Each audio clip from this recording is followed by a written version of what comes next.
Drew Brees returns as the Saints demolish the Arizona Cardinals, and a fourth down stop was the turning point for the New Orleans defense. Plus, LSU is 8-0 and number 1 after a win over Auburn, and the Pelicans are battling some growing pains as the season begins.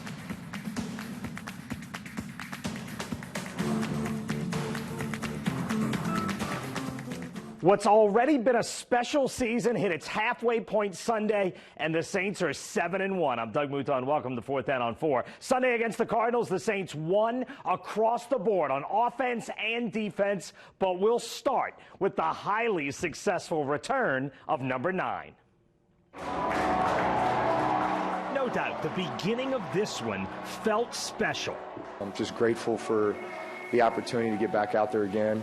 I'm grateful for this team and grateful for just this moment and being able to have this moment. Teddy did an amazing job the whole time, but having Drew back is special. You know, he's a special player, so I know we were all fired up for his return. Brees said he had always targeted this game for his return, and Sean Payton said there were no play-calling limitations. And if there was any doubt about Brees' ability to make every throw, he put it to rest late in the first half on back-to-back plays. A 19-yarder to Dan Arnold, then a 14-yard sideline throw to Ted Ginn. Throws he made wearing a hard plastic splint on his thumb. And he said the hand got hit and was fine. That's one thing you can't really simulate, right? I can do a lot of things in practice, but I'm not really going to say, hey, somebody run into my hand real quick. Let me see how this feels, you know. Just kind of wait and see how that goes, but it ended up being okay. Brees said he shook off the rust in the second half on his way to an excellent 116 passer rating for the game. His offensive line was terrific again. They've had an excellent 8-game run. And in this one, the Saints ran for 137 yards without Alvin Kamara. 102 from Latavius Murray. When he's in there running power, running duo, whatever it is, man, it's fun blocking for him. Seeing him run hard like that, it's pretty awesome. Murray hasn't just replaced Alvin Kamara. He's taken touches like Kamara never has. And Alvin Kamara's 3 years in New Orleans, he's gotten the ball 30 times once in a game. Last year in Atlanta. Latavius Murray has now done it in back-to-back games this season. I'm okay with it, you know. It beats the alternative, right? But, you know, I'm a big guy. You know, I try to, you know, hit what's there, you know, pick my battles. You know, I just try to make plays, man. But, you know, again, I'll never turn down the carries, the opportunities. I don't know that you go in knowing that you're going to have those type of touches. And you know, we got in to the fourth quarter with a pretty good lead. So, but I was pleased with how we ran. Winning is fun. You know, at the end of the day, winning is fun. And when you're able to, you know, go at the defense the way you want to, there's nothing better. Go at a defense the way you want to for 510 total yards. And one of the great moments of the season came late when Teddy Bridgewater popped up on the Jumbotron screen doing this. The crowd cheered and called his name. He was the starting quarterback, right? And he took on that role, not just the guy throwing the ball or the guy handing off the ball, but the guy being the in charge of the huddle and being a leader. And he did a great job with it. And I think the offense responded, the team responded. So I can't say enough good things about him. And I love the fact that our fan base has embraced him the way that they have, because he's a tremendous teammate. And thanks to Bridgewater and Brees, the Saints head to the bye 7-1. Yeah, Brees and the offense delivered, and so did Cam Jordan and the defense. The Saints had the ball for 37 minutes. Arizona had it for just 22 because the Saints defense successfully got off the field, as Ricardo LeCompte reports. 1 yard can be the difference between a win or a loss. And the 1 yard the Saints defense kept Arizona from picking up midway in the third quarter completely flipped a 4-point game into a New Orleans runaway win. Perched on their own 30-yard line and facing a 4th and 1, Cardinals head coach Cliff Kingsbury decided to risk it and go for the first down. One, you're going against an aggressive defense that's going to be ready for it, And if we do stop you, and then we're going to put one of the most explosive offenses on the field, then, hey, as a coach, hey, go for it. The call, a run for Chase Edmonds. Defensive tackle David Onyemata blew up the play and stuffed Edmonds for no gain. I'm sure he whipped the guy in front of him and exploded in the backfield and made a play. A huge stop for our team, man. I mean, he's a monster in the middle. The Saints defense won again, like it has all season. We always had a finish mentality. And if we start the drive, we want to finish it, and they want to go for it. So as a defense, we say we're going to go for it. We're going to finish the drive on our shoulders. We see it as an opportunity. We don't necessarily see it as a challenge. We see, here's one play. If we win this, and the ball's going to our offense, and mistakes are magnified on the other side of the field. And this mistake ended up giving the Saints an 11-point lead. The D from that point allowed just 3 more points and kept rookie quarterback Kyler Murray in check, sacking him 3 times. The Saints defense held the Cardinals to 237 yards of total offense on Sunday. The 3rd straight game this unit has held an opponent under 300 total yards in the game. And the key in this one was to make Arizona one-dimensional. The Cards ran the ball just 11 times for 40 yards. We felt like the last 3 games they've played, in which they've won, they were running the ball more effectively, and fortunately we were able to eliminate some of those plays. They were shorthanded too at running back with Johnson not in, so it's more difficult to operate when you're just throwing. A yard, the difference between a win and a loss, and the Saints defense isn't giving up much of those during this 6-game win streak. Reporting at the Superdome, Ricardo LeCompte, 4th down on 4. Good stuff, Ricardo. Thanks. Now, look, if you're looking ahead to the second half of the season, the Saints host the unbeaten 49ers on December 8th. Mark that date. Once again, here's Ricardo with analysis from the Superdome. All right, Doug, joining us now is Rod Walker, who covers the Saints for our partners at the New Orleans Advocate. All right, Drew Brees, I think I was probably in that camp that thought, you know what, go ahead and take this week, take that bye week, and then go ahead and return against the Falcons. But I think knowing Drew Brees, I guess we expected him to come out here and what a show he put on. I was in the same camp with you. I wrote a column this week about how he should sit out and, have two extra weeks. But, talking to him in the press conference today, he talked about he's a football player. He missed it. He wanted to be out there with his teammates, and so we got his return today, and he played well.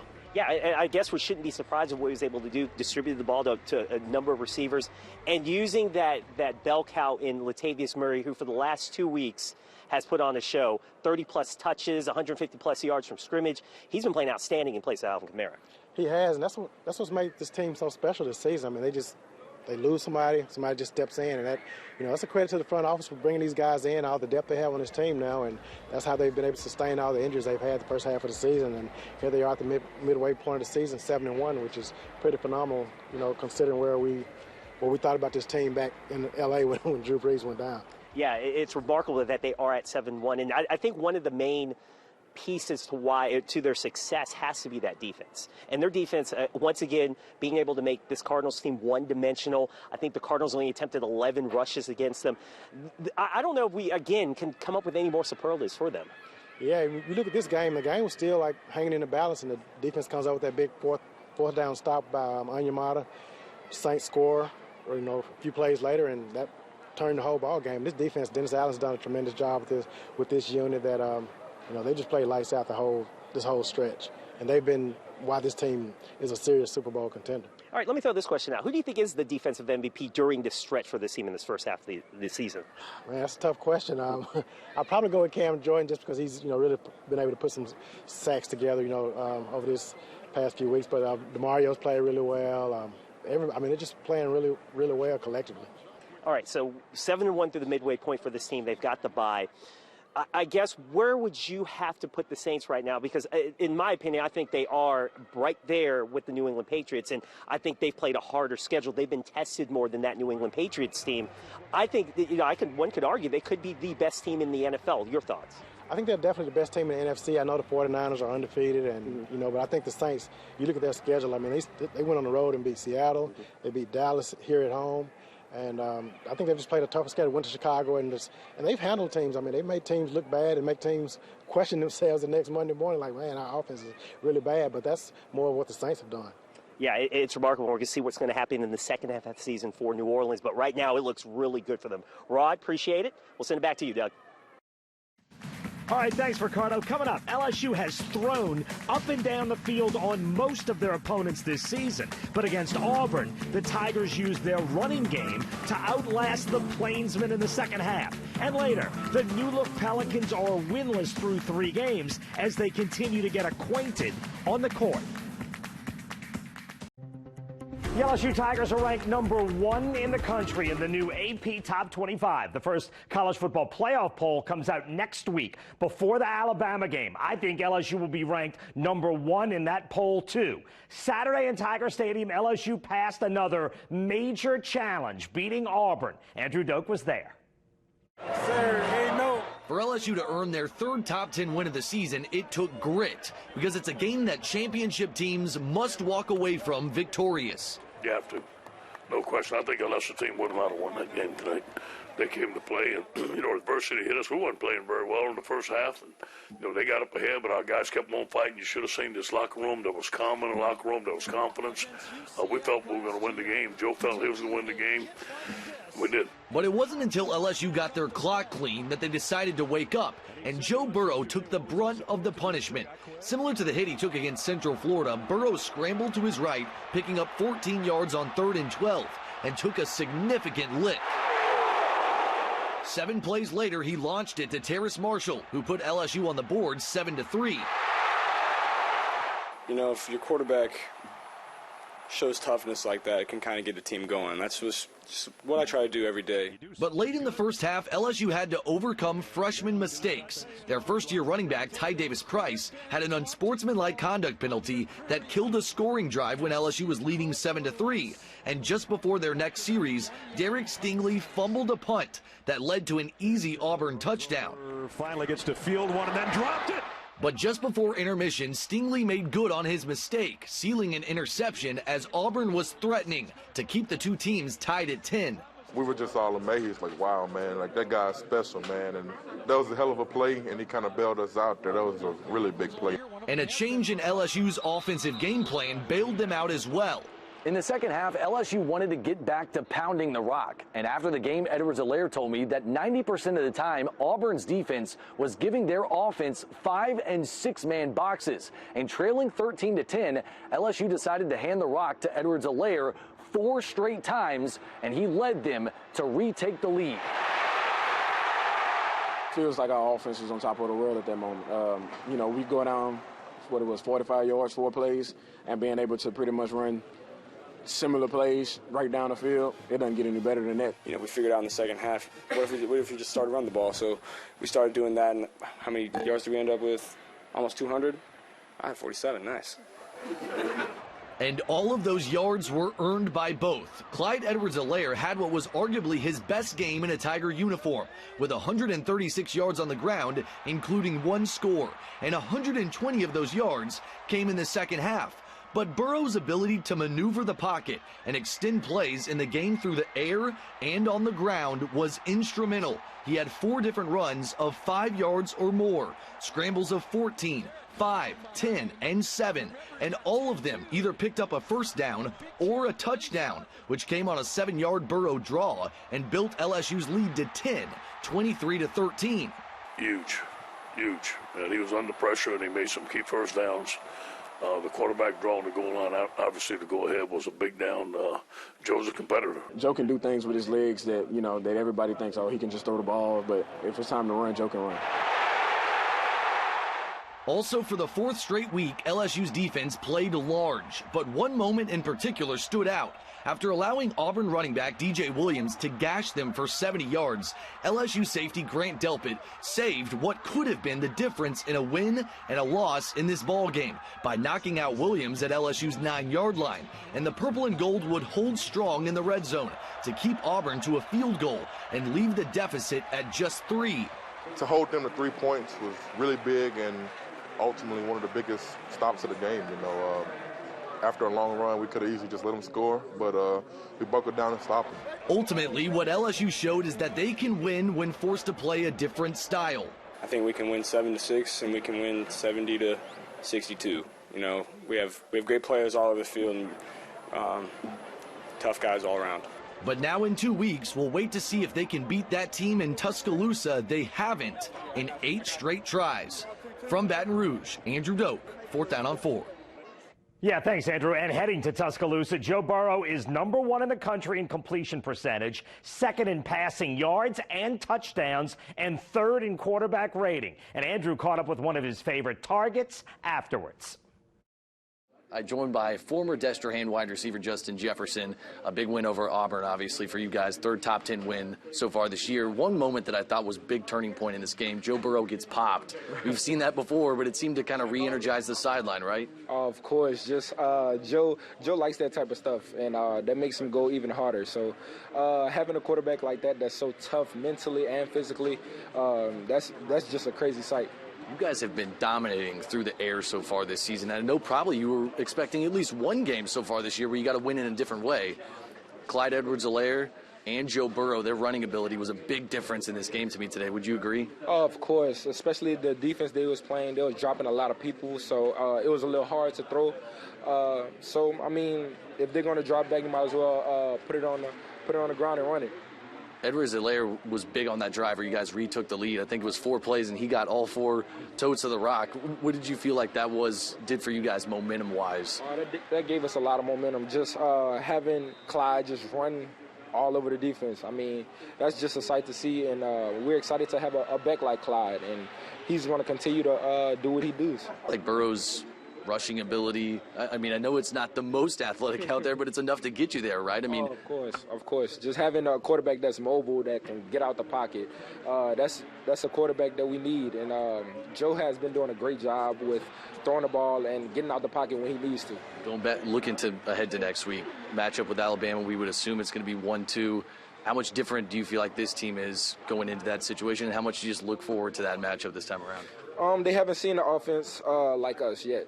And especially, we're going to come for their heads. I mean, we're gonna do what we need to do. We're going to continue to throw the ball. We're going to continue to run the ball. So we're excited to go against them, and we just want to come out with the win. LSU wide receiver Justin Jefferson. Appreciate it, man. We'll send it back to you. Still ahead, the Pelicans have struggled late in their first 3 games, but there's a lesson to be learned in our 4 takeaways from the season's first week. That story when we come back.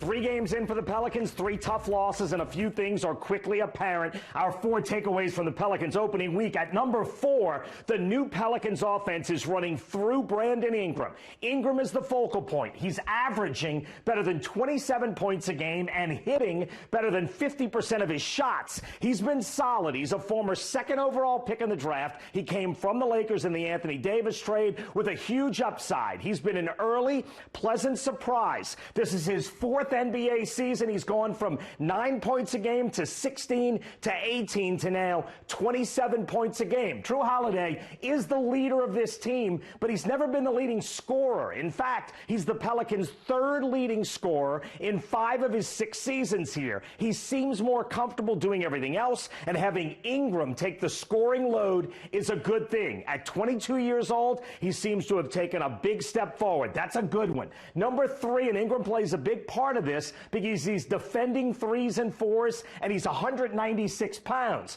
The Pelicans are missing Zion Williamson in a big way, and as much as anything else for his size. In 3 close games, the Pelicans are minus 32 in points in the paint. They're getting killed inside, and Zion's 284-pound presence would certainly help. Back to the positive side for number 2, the Pelicans are passing the ball well. They are 6th in the NBA in assist percentage. That's the percentage of made baskets on which there's an assist, and they're 6th in assist to turnover ratio. Those are stats the Golden State Warriors typically dominate. It's a style the Pelicans are trying to emulate, and so far they're doing a nice job of it. And at number 1, and this really is the number 1, the Pelicans have finished weak. They often look disjointed, like a collection of players who have no idea how to play with each other and no idea how to win. All 3 games this season have been close in the fourth quarter. All three were 2-point games or closer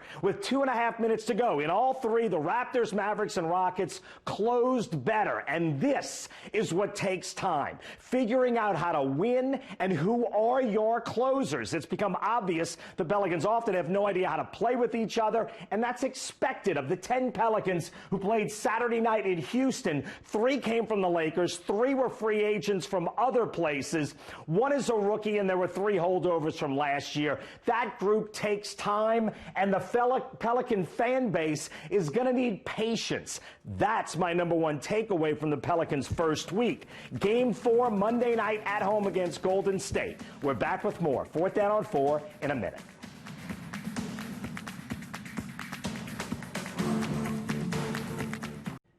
Next weekend, a rare November weekend where both the Saints and LSU are both off on the same weekend. We'll have a special 4th Down on 4 next Sunday to break down the Saints at the halfway point and LSU heading to Tuscaloosa. We'll see you next week on 4th Down on 4.